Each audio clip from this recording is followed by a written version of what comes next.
Hi hello ಸಖಿ cooking ಕ್ಲೋಸಪ್ಗೆ ಸ್ವಾಗತ. ಇವತ್ತು ನಾವು 5ರಿಂದ 10 ನಿಮಿಷದೊಳಗಡೆ ಒಂದು ಇನ್ಸ್ಟೆಂಟ್ ಟೊಮೆಟೊ ರೈಸ್ ಹೇಗೆ ಮಾಡ್ಕೊಳ್ಳೋದಂತ ನೋಡ್ಕೊಳ್ಳೋಣ.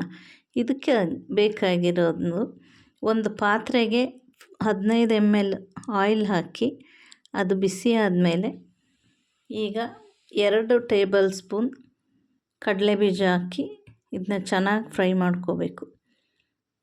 ಇದು ಚೆನ್ನಾಗಿ ಫ್ರೈ ಆದಮೇಲೆ ಇದನ್ನ ಒಂದು ಕಡೆ ಎತ್ತಿಟ್ಕೋಬೇಕು. ಇದನ್ನ ಎತ್ತಿಟ್ಕೊಂಡು ನಾವು ಅದೇ ಎಣ್ಣೆಗೆ 1 ಗರಿ ಕರಿಬೇವು, ಒಂದು 6 ಬೆಳ್ಳುಳ್ಳಿ ಹಾಕಿ ಬೆಳ್ಳುಳ್ಳಿ ಸ್ವಲ್ಪ ಕಲರ್ ಚೇಂಜ್ ಆಗೋವರೆಗೂ ಫ್ರೈ ಮಾಡಬೇಕು. ಆಮೇಲೆ ಈಗ ಇದಕ್ಕೆ 1 ಟೀ ಸ್ಪೂನ್ ಕಡಲೆಬೇಳೆ ಸ್ವಲ್ಪ ಕಲರ್ ಚೇಂಜ್ ಆಗೋವರೆಗೂ ಫ್ರೈ ಮಾಡಿ ಚಿಕ್ಕದಾಗಿ ಕಟ್ ಮಾಡಿರೋ 1 ಈರುಳ್ಳಿ ಸೇರಿಸ್ಕೋಬೇಕು. ಇದಕ್ಕೆ ಈಗ 1 ಚಿಟಿಕೆ ಅರಿಶಿಣ ಹಾಕೋದ್ರಿಂದ ಈರುಳ್ಳಿ ಬೇಗ ಕಲರ್ ಚೇಂಜ್ ಆಗಿ ಬಾಯ್ಲ್ ಆಗುತ್ತೆ. ಈರುಳ್ಳಿ ಫ್ರೈ ಆದಮೇಲೆ 2 ಹಸಿಮೆಣಸು, ಇದೆಲ್ಲನೂ ಸ್ವಲ್ಪ ಫ್ರೈ ಮಾಡಿಕೊಂಡು ಈಗ ಇದಕ್ಕೆ ಒಂದು ದೊಡ್ಡ ಟೊಮೆಟೊ ಅಥವಾ 2 ಚಿಕ್ಕ ಟೊಮೆಟೊನ ಕಟ್ ಮಾಡಿ ಸೇರಿಸ್ಕೋಬೇಕು.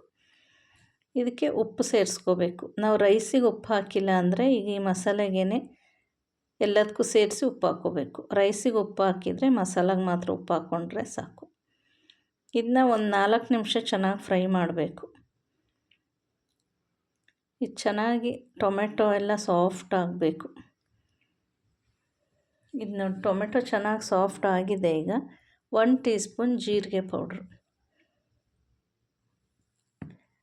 ಈಗ ಇದಕ್ಕೆ ಅರ್ಧ ಟೀ ಸ್ಪೂನ್ ಪೆಪ್ಪರ್ ಪೌಡ್ರು ಹಾಕಿ ಇದನ್ನು ಎರಡನ್ನೂ ಚೆನ್ನಾಗಿ ಮಿಕ್ಸ್ ಮಾಡ್ಕೋಬೇಕು. ಇದು ಮಿಕ್ಸ್ ಆದಮೇಲೆ 1 ಟೀ ಸ್ಪೂನ್ ಗರಂ ಮಸಾಲ. ನಾವು ಈ ಪೌಡರ್ನೆಲ್ಲ ಹಾಕುವಾಗ ಸಿಮ್ಮಲ್ಲಿ ಇಟ್ಕೊಂಡಿರಬೇಕು, ಪೌಡರ್ ಬೇಗ ಸೀದೋಗುತ್ತೆ. ಸೊ ಪೌಡರ್ಗಳನ್ನ ಆ್ಯಡ್ ಮಾಡುವಾಗ ಫುಲ್ ಸಿಮ್ಮಲ್ಲಿರಬೇಕು. ಈಗ ಇದಕ್ಕೆ ನಾವು 1.5 ಟೀ ಸ್ಪೂನ್ ಮಟನ್ ಮಸಾಲ ಹಾಕ್ಕೊಳ್ಳೋಣ.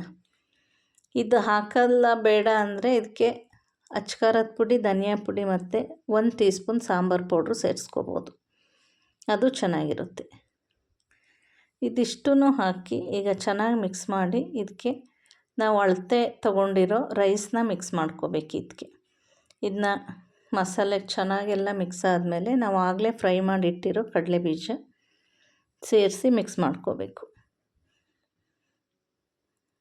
ಈಗ ಕಡಲೆಬೀಜ ಎಲ್ಲ ಮಿಕ್ಸ್ ಆದಮೇಲೆ ಸ್ವಲ್ಪ ಕೊತ್ತಂಬರಿ ಸೊಪ್ಪು ಸೇರಿಸ್ಕೋಬೇಕು.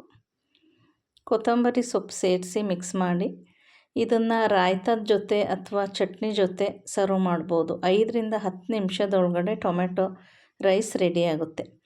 Thank you for watching. ವಿಡಿಯೋನ ಸಬ್ಸ್ಕ್ರೈಬ್ ಮಾಡಿ, ಫಾಲೋ ಮಾಡಿ, ಲೈಕ್ ಮಾಡಿ. Thank you.